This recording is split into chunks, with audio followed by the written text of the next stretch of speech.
ऐसे में ऐसी बहुत सारी मिस्टेक्स होती हैं जो हमें पता ही नहीं चलती। जैसे कि कई बार बिना ब्रेनस्टॉर्मिंग करे ही हम ऐसे को चूज़ कर लेते हैं, क्योंकि पैनिक सिचुएशन हो जाती है ना।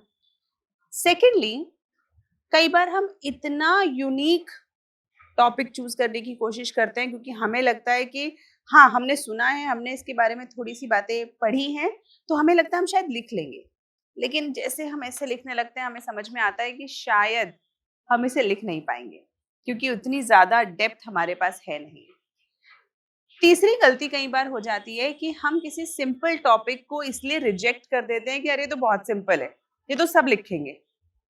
और कई बार ऐसा होता है कि हम प्रॉपर्ली टॉपिक का मतलब ही नहीं समझ पाते कि आखिर ये स्टेटमेंट पूछना क्या चाहती है ना? जैसे हो सकता है कोई फिलॉसफिकल लाइन हो, फिलॉसफिकल इडियम हो, लेकिन हमने उसके बारे में कभी सुना ही नहीं।